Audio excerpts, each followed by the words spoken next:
and darkness was upon the face of the deep. And the Spirit of God moved upon the face of the waters. And God said, "Let there be light."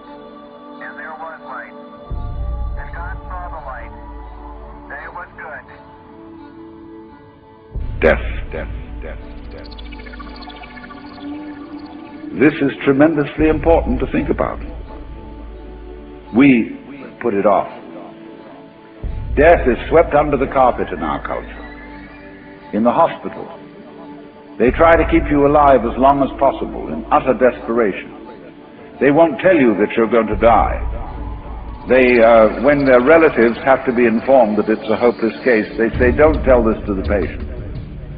And all the relatives come around with hollow grins and say, "Well, you'll be all right in about a month, and then we'll go and have a holiday somewhere and sit by the sea and listen to the birds and whatnot." And the dying person knows that this is mockery.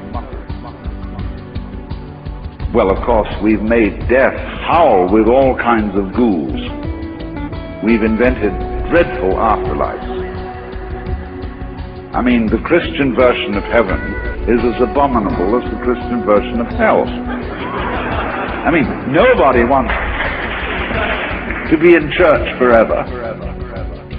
Children are absolutely horrified when they hear these hymns which say, "Prostrate before thy throne to lie and gaze on thee." They can't imagine what this imagery means.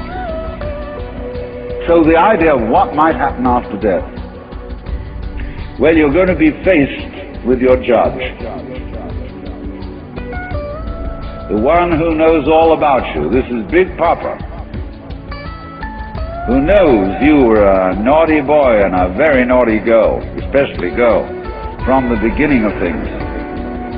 He's going to look right through to the core of your inauthentic existence.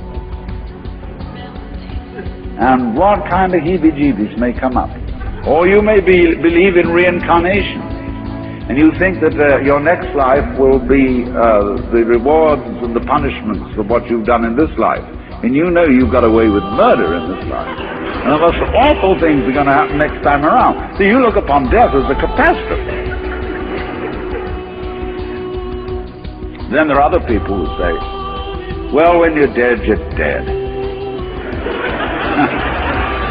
Just nothing going to happen at all. So what you got to worry about? Well, we don't quite like that idea, because it spooks us. You know, what would it be like to die? To go to sleep and never wake up? Well, a lot of things it's not going to be like. It's not going to be like being buried alive. It's not going to be like being in the darkness forever. I tell you what, it's going to be like as if you never had existed at all.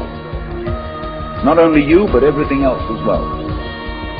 That there was never anything, and there's no one to regret it. And there's no problem.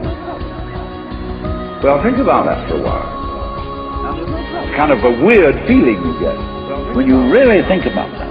You really imagine just to stop altogether. And you can't even call it stop, because you can't have stop without start. And there wasn't any start. There's just no thing. Well, then when you come to think of it, that's the way it was before you were born. I mean, if you go back in memory as far as you can go, you get to the same place.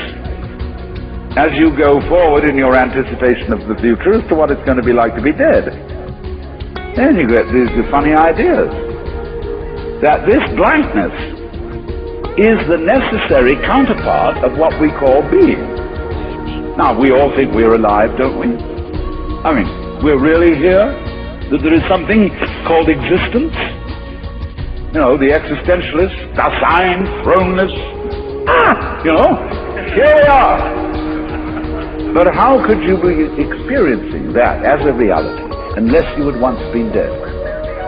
What gives us any ghost of a notion that we're here, except by contrast with the fact that we once weren't? And later on, won't we? But this thing is a cycle.